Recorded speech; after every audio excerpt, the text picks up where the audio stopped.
Hi,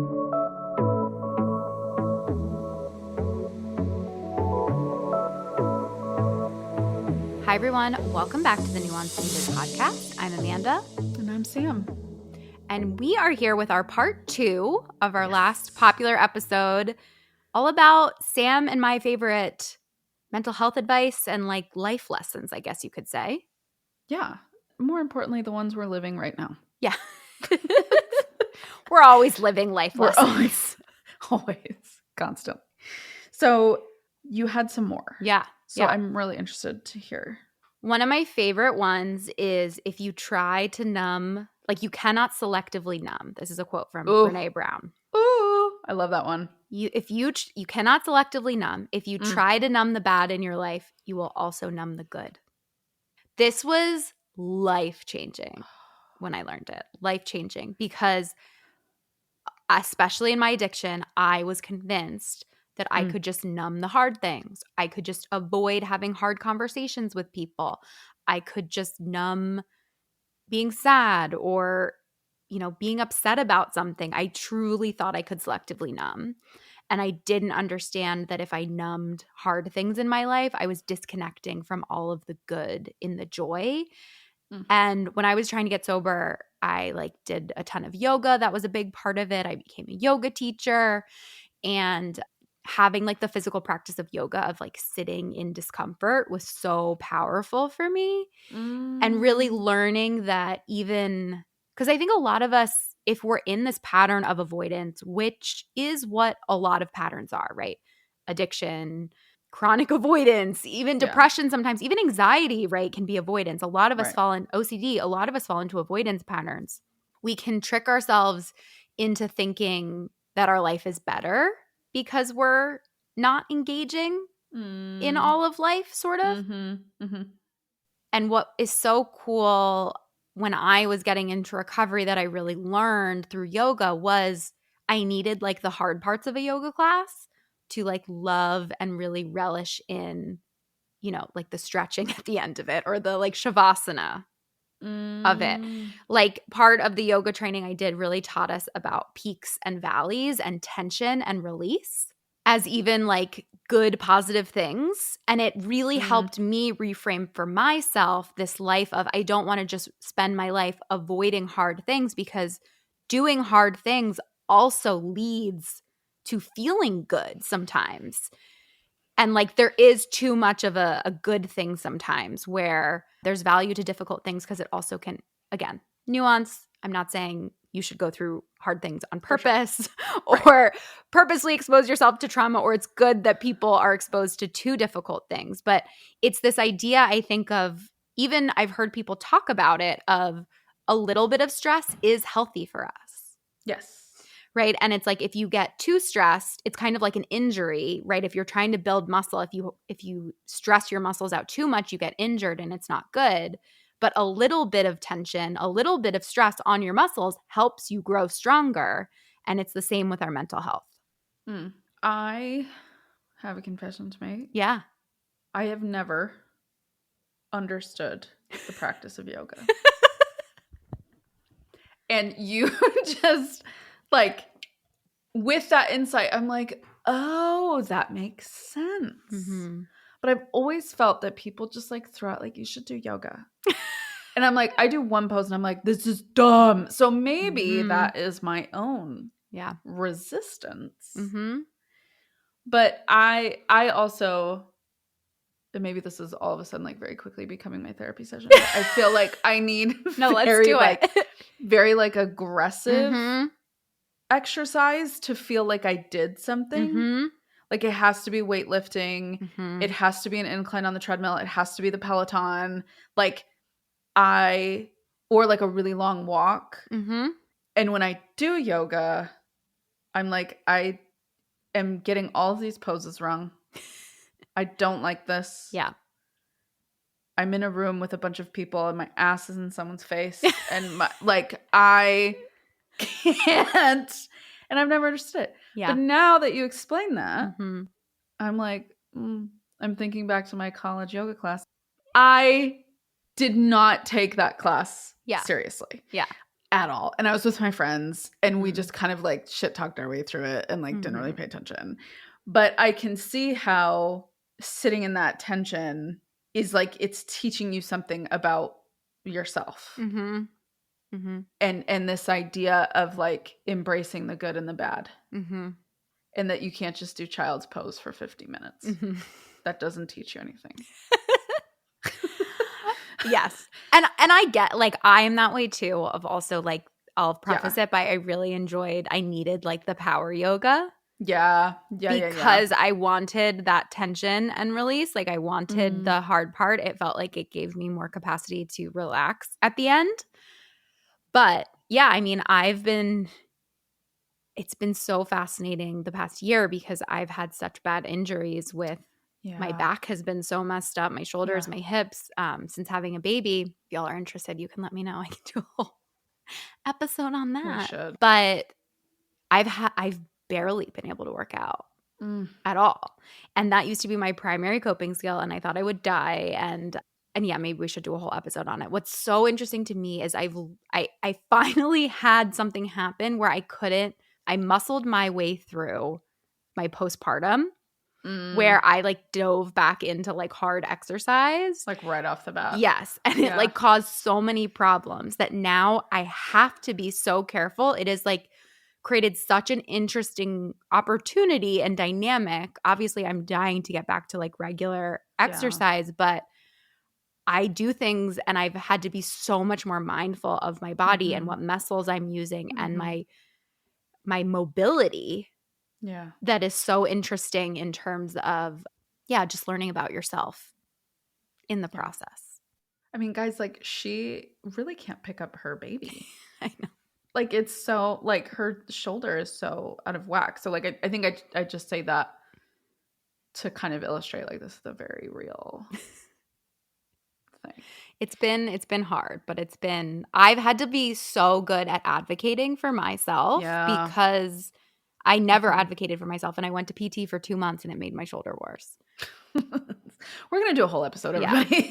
But advocate for yourself is one of the things probably. Yes. But yes, so I do think yoga is a really cool tool and just I think physical movement. Also, you learn a lot about, like there's something about like the physical container of watching your mind, what it does under stress, under hardship that you self-impose that I think is a really interesting if people, like working out or interested in it. I think it can be a really cool tool to learn about yourself and practice. Like it was a good opportunity for me as I was getting sober to practice slowing down, to practice, getting like doing poses that I didn't like, to practice having like pushing myself. Actually breathing through something. Yes. Yeah. I real quick on like the exercise train kind of with this idea of like you can't numb everything and like you have to embrace it all. I like when I first started using the Peloton. I was like so mean to myself. Oh. Like I would get on and I loved it. Yeah. But then like I would be going and I'd be like, fuck. like doing a climb and I'd be like, duh, like you're not gonna give up. Like you give up on everything. Like it was like so aggressive. And I kind of like caught myself one day doing that. And I had to be like, whoa, girl. Like one, it's not that serious. Two, like to like pull back on a climb or to not worry so much about hitting the ranges that they want you to hit because it doesn't mean anything. I know. The ranges I struggle. I have to turn off the data. I don't need Don't tell me anything. I'm sweating. That's enough. Yeah. But something that was really helpful is Cody Rigsby, king of Peloton. Yeah. He would hammer home a lot the idea of like the mind muscle connection. And that was really helpful for me because I realized like I was so deep in my head. Like kind of I would use it as like my processing time to like get my anger out, that I was forgetting that I'm a soul with a body. Yeah. Like I was kind of just like checking out. Yeah. And so, yeah, it was really helpful to like bring myself back into my body and be like, why am I feeling angry? Why am I feeling sad? Why am I feeling so frustrated? Because I was saying it was because of the ride. But really what I started to recognize was it was because of things that were happening outside that I wasn't allowing myself to tap into. All came up. All came up. And it finally had an outlet. Yeah. Through that.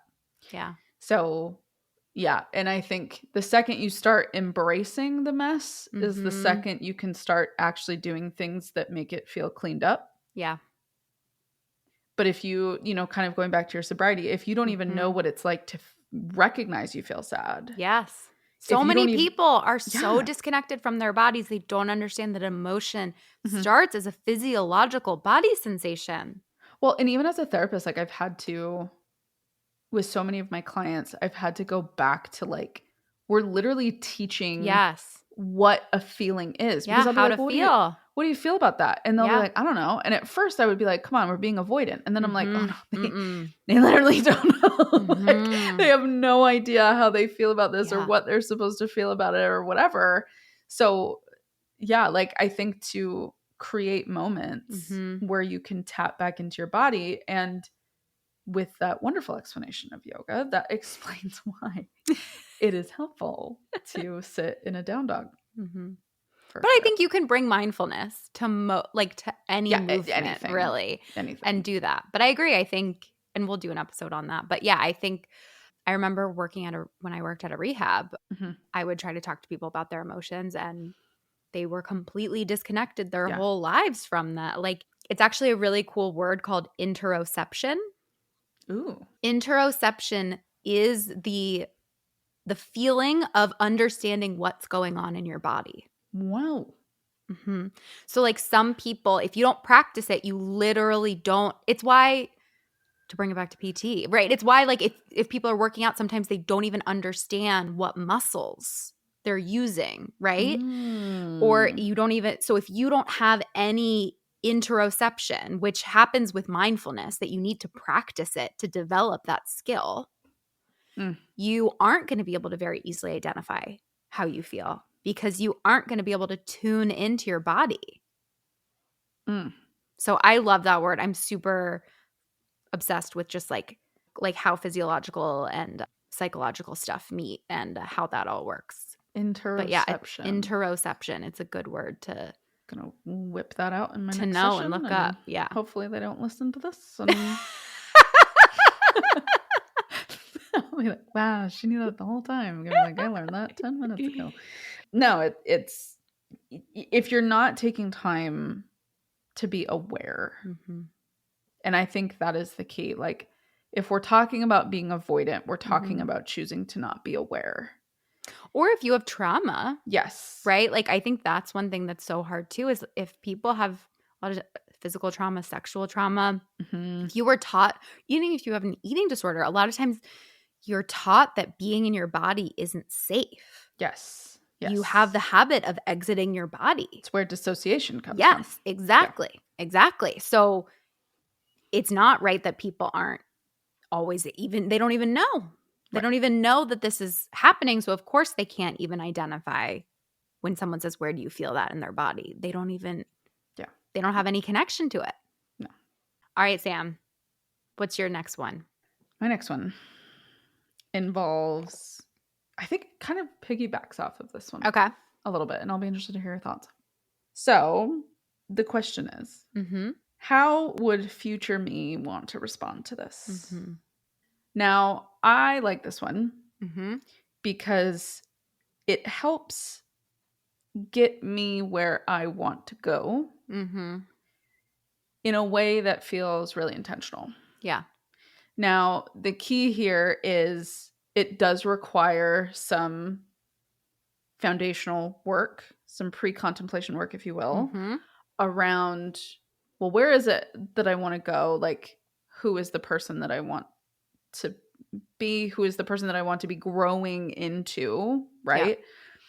And again, not just necessarily like identity work, but more like behaviors, habits, relationships, like kind of future casting, like, what would the higher version of me do in this situation? Yeah.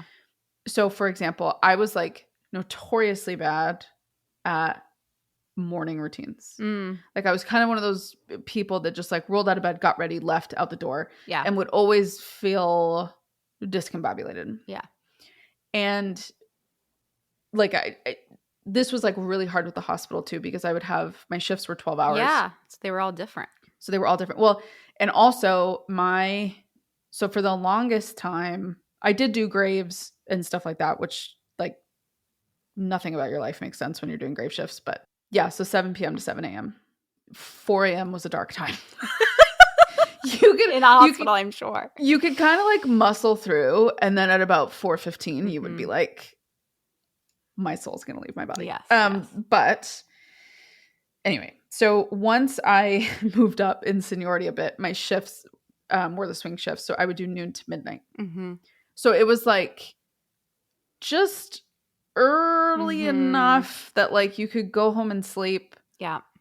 But my job was so like adrenaline inducing that a lot of times like I wouldn't be able to go to sleep until like 1:30 or 2. Yeah. Even though I would get home between like 12:20, 12:30, sometimes also earlier. Probably need to like eat dinner and decompress and stuff. Yeah, like I would have to shower. Yes. When you're in a room with a dead body. Yeah. Oh my God. You kind of want to do a bit of a cleansing ritual. Yeah. But yeah, and so then like you would kind of wake up at, there were times where I was waking up at like 10:30, just getting ready and then getting right back in the car and going to work. Yeah. And what I started realizing was that just was not working and not sustainable. Like I felt like there was no me time. I didn't really know who I was on the days I was working.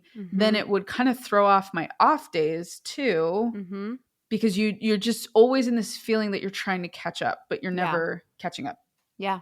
So what I started doing was every day, even on my work days, I was up at 9. Yeah. And I prioritized, I would have a cup of tea. Love tea. Give you a whole episode on tea brands. We'll go there. Have a cup of tea. I would sit outside on my porch and just stare into nothingness. And that I noticed like that kind of helped me like acclimate to being awake. Yeah.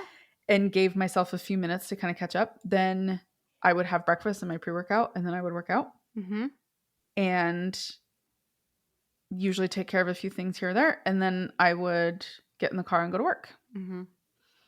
And I noticed that the reason I'm bringing all of this up to tie back into this question is because I had to ask myself, how does healthy Sam operate? And I knew by that point, I knew I wasn't going to be in this job forever. Yeah. I had already started taking clients, but it was still the full-time gig. Yeah. Right. And I recognized there was going to come a time in my life where this wasn't in my life. Yeah. And I wanted to be as prepared as I could for when it wasn't. Yeah. I wanted to feel like I had a system in place that I could really run with once this was gone, and really feel like I had some stability again. Yeah. Because what was hard is with this job is there was no stability. Yeah. Like there was I would walk in and I had no idea like what I was going to do that day. I knew the types of patients that I would be called to see. Yeah. I didn't know the situations. I didn't know what I was going to be asked to do. I didn't know what I was going to have to see. I didn't know who I was going to work with. I mean, on my team, I knew who I was going to work with. Right. And I had an incredible team. So if any of my former team members are listening to this, I loved you and I miss you. But outside of our little unit, I hated some of the nurses. I absolutely detested some of the doctors. Yeah. And one day in our episode, I'm going to name names. I'm going to. This is going to be some spicy tea. I'm going to name names and I don't care anymore. We'll get to that in that episode. But so there was like so much unpredictability that I needed something that was stable. Yeah. And so I said to myself, like, how would Sam not at the hospital, be living her life? Yeah. Like, what would that look like in a way that felt calming, felt sustainable, felt nourishing, Yeah. and recharging? Yeah. And I realized that morning routine for me, that routine of waking up, having a cute little morning beverage, prepping to work out, working out, getting ready, then starting the day, that really helped me to feel grounded. And I just really invite you, if life is feeling chaotic in some way, if you're kind of feeling like there's some of these situations that you feel like you can't get a handle on, Yeah. ask yourself, how would future me want to respond to this?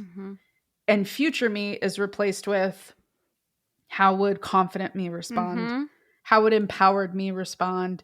How would, happy me respond, right? Yeah. Healed me, whatever adjective like you want to put to it. Yep. Then you look at that and you reverse engineer it. Yep. And you say like, well, what would that version of me need in order to be able to do that successfully? Yeah. Speaking of advice, some of the best advice I've ever received is twofold. 1, focus on your sleep. 2, make your home a sanctuary. And sometimes to do that, you have to invest in some items to make that happen. And one of the best investments that I have made recently is buying the Cozy Earth bamboo pajama set. When I tell you these are the best pajamas I have ever worn in my life, I'm not lying to you. I sometimes really struggle with pajamas because they're not comfortable. They make me really hot at night, and it's just, ugh, I don't like it. These have completely revolutionized the way I sleep, the way I enjoy my sleep and getting into bed and feeling comfortable and cozy. The fabric is so breathable. It is a soft stretch knit that just feels like heaven on your body. It's so lightweight and I sleep so cool, which has been such a big deal for me. The other wild thing is their pajamas are made from the same exact material as their sheets. So if you buy the sheets and the pajamas, it's like the most incredible sleep of your life. So because I love it so much, if you go to cozyearth.com, use code NUANCE, NUANCE, for 40% off your order. I am telling you right now, go to cozyearth.com, use code NUANCE, and you are going to get 40% off your order. And if you use our code, please let them know that Nuance Needed send you. A better year starts with better sleep. Wrap yourself in cozy earth, and I cannot wait to hear how much you love these pajamas. So, I love that. What's your rebuttal to that? I don't have a rebuttal. Yeah, rebuttal was a really aggressive word. I don't know why I came out with that. That was, I'm not trying Maybe to start because you know that I don't have a morning routine. Cold out. No, not at all. I struggle with morning routines. I do. I don't know what it is. I want to have a routine. I want to have a morning routine, but I also am like, I have more important things to do. Oh yeah. Well, that's where I get stuck. Yeah, we're talking about 2 different seasons of life right now. But I have one thing that maybe leans off of this is one thing that has really helped me is really be really ruthless about my time. Being really clear. I used to really lie to myself, I think, about how much time I had. And I think it's also just a really humbling experience having a child because you lose so much time. Yeah. That I used to always be able to fit stuff in. Like I could always figure it out on some level, and now I can't. And I have had to like mourn that essentially. And I've had to be like, okay, I need to then be a lot more realistic and decide what's important and decide what's not. And for example, I really for a long time was like, I am going to be someone who gets dressed in the morning and makes a cute outfit and puts myself together. And one thing that helped me so much this year is being like, that's not my priority. And I think we don't ask that sometimes. We just say, I want to be, we kind of talked about this in the New Year's episode. Like, I want to be someone who is this. I would like make that my New Year's resolution all the time of like, and I would think that by January 1st, the magic of January 1st, that would change me. And instead of being like, okay, and I think this goes into what you're saying about a morning routine too, because I do kind of have a morning routine. I don't work out in the morning, but Right. I wake up, I see my daughter before she goes to school, I drink a cup of coffee, I get dressed. But I think that we sometimes have it that like our morning routines need to be fancy or really long or Instagrammable instead of being like, right, it sounds like the cornerstone of how your routine really started was just drinking a cup of tea and looking out your window or sitting outside. And I think survival. Yeah. And I think that's what that, so going back to that, this year, I don't like get dressed in fancy outfits, but I do get dressed. Hey. Which I know it sounds like insane, but just like accepting that I work from home and my schedule is like pretty chaotic and I work a lot and you know, so I started just being like, this year I have a lot more of a uniform where I have like a couple sweatshirts I rotate between. I have like a bunch of like workout clothes that I always wear. You know, it varies a little bit. I try to keep my like makeup routine way more simple where I just put on like, you know, I'm never going to be someone who puts on eyeliner every day. Like that's a joke. So like the fact that I tried to pretend for so long is a waste. I have sensory issues with even wearing makeup. So like putting on under eye concealer, CC cream, and mascara, which I don't do every day, but most days is a win for me. And like that's all I really care about. And I think we need to also check in on what actually, because everything takes effort. Every change is going to take energy. And what do you want to use your energy for? I read this book called 40,000 Weeks, Time Management for Mortals. I think I've heard of that one. It is great. I need to read it. I love it because he doesn't give any strategies for time at all. It's like, not strategy based. It's like literally everyone has an average of 40,000 weeks alive until they die. Which, sorry to be the bearer of bad news, but right, like if you start being more like that's sort of his whole argument is like you're never gonna have enough time to do what you want. No. It's a fantasy that most of us will ever have enough time to do what we want to do. So we have to be ruthless about our time and we have to really decide what's worth it for us, because the amount of time I think we all sometimes spend, or at least I used to spend, pretending I was going to do certain things that don't even matter to me, right? Like wearing cute clothes. It's just not a priority for me. And I don't think that it just doesn't matter for me. Like, I think if I went into an office and things changed, I'm sure that would change along with it. But I just think I am someone who like uniforms are good and I make so many decisions through the day. Literally eliminating my decision fatigue is one of the most important things that I do. Yeah.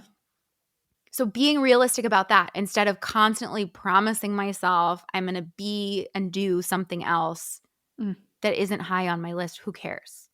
If I can reframe this for you. I think twofold. One, my morning routine was that was like my survival through something that was really hard. And we are absolutely going to do an episode on my hospital experience because I'm sure you guys are piecing this together and you're like, are you okay? Like, yes. Wait, you had a really, really intense job. It was life or death. Literally life or death. Like I have seen hundreds of dead bodies. So I think that's what I was like, that was why I used like the morning routine example. And I think what you have touched on really brilliantly is that part of this question, this idea of like, how would future me want to respond? What the work that you did in that was your value system. Yeah. Like you identified what you actually valued. Yeah. And then decided like, well, how would a me that is rooted in her values choose to live? Yeah. Like, and so for you, that meant cutting out A, B, C, D, E. Right? For me, she's a bougie girl. It's so funny though, Sam, because I feel, and I still feel this sometimes, even as we're talking about this, I still feel like there is something wrong with the way that I am, which is so weird. But it's like society, right? It's like we've, told women that if you don't wear makeup and stuff like that, like you're, not professional. See, I feel this is so interesting that you say like I feel like there's something wrong with me. Yeah. Because sometimes I feel bad. Well, and bad, maybe that's the wrong term. I hate that I work from home. Yeah. Because I feel like working from home makes it so that like I can't present myself in the way I want to. Yeah. I love clothes. Mm-hmm. I love going out. Y'all, do you know what I wore to our friend dinner the other night? I wore a leather jumpsuit. It was super cute. I put that on and I was like, it is me. She is here. Yes. And so I think, again, what I'm highlighting with that is like, neither one is wrong. Mm-hmm. It's just identifying like who we are. Yeah. But then being willing to filter your choices and the things that you want to do and the way you want to live through that. Mm-hmm. And I think for you, like I have tried to turn my back on makeup so many times. I've tried to, and I can't. And you dropped me in Sephora. I had to cut up that credit card. I got it one time. Mm-hmm. I put one like purchase on it. Mm-hmm. And I was like, girl, what are you doing? Like, I was like, you cannot have this type of an out. And I literally had to chop it up because I love it. I will buy every stupid little bit and skincare thing and this and that and then. But then that's just who I am. Mm-hmm. And you prefer simplicity. Mm-hmm. And you prefer like straightforward, direct, this is me, this is it. That's all. Mm-hmm. And I think, this could tie into even like another episode about women feeling guilty about just choosing things that bring them joy. Yeah. And what I'm hearing for you is like simplicity is joy for you. Yeah. That is stress-free. Mm-hmm. That is, it makes the day feel easier for you to just be. Yeah. But I think it's weird too, because I used to be someone who was really interested in clothes and I've never been super into makeup, so I won't even kid myself with that. But I used to be very into clothes and things like that. But yeah, I just like am like I don't want to spend 30 minutes a day deciding what to wear. And that's that's what I've sort of just allowed myself to be in. And I think the allowing of myself to be who I am has at least, right, I've stopped hurting my own feelings. I've stopped pretending that I'm going to be something I've not. And at least it's made my life way better to be like, this is what works for me, even if I want it to be different, sort of, because I think that's the way that it should be based on society or whatever. Right. It's like meeting yourself where you're at fully. Yeah. And saying like, this is where I'm at right now. And maybe it'll change one day. Like exactly like you said, like if,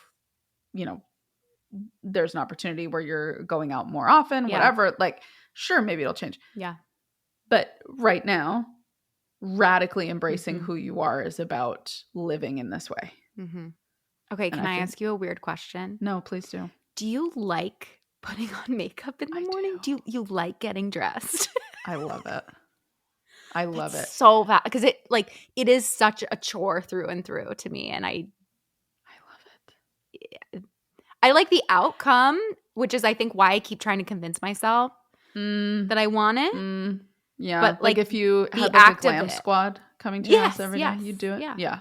Oh yeah. I mean, I don't know if I'd be able to sit there, but oh, I'd love it. If I had someone like doing my hair and my makeup, I'd be, oh my gosh, I would be a Real Housewives queen. I could. Don't give me that life. I will turn into a bear. But, like, I mean, in like 2016, 2017, probably even longer than that, I was doing like full beat. Like she was a cut crease queen. Yeah. highlight, whole thing. I've really like toned it down actually quite a bit. Yeah. But I really like it. For me, like I throw on music or I throw on a podcast or I throw on Audible. And that is like a really, it's your morning routine. Like sacred part of my routine is like getting ready. I actually get really annoyed with having to do my hair. That's where she's big. Yeah. It's big. Takes a long time. I'm also like growing it out, which I kind of regret that a little bit. I might cut it. But then I just get like looks like I have a bowling ball on my head if I cut it too short. Or I look like a clown. So like I don't have the luxury of doing like really cool funky haircuts. Like it's just I do the same one. I get that. Well, this was helpful for me because I literally like make myself wrong all the time for not caring enough. I don't know. No, and I think this goes for anybody, but I think to just like radically embrace who you are is one of the most like empowering things that you could do. Yeah. And I think what I'm hearing from you as well as like seeing just in like our friendship and our partnership is that seeing as you are wearing the same sweatshirt, Amanda, that you were wearing yesterday. I didn't notice that. Trying to make neutral sweatshirts so they don't stand out too much. So now I have 3 colors that I can buy from Lululemon because yes, exactly. But no, like I think you have felt more aligned with yourself and the work that you're doing as a result of living more authentically. And I don't even say that to kind of add like fruity, fluffy language to it.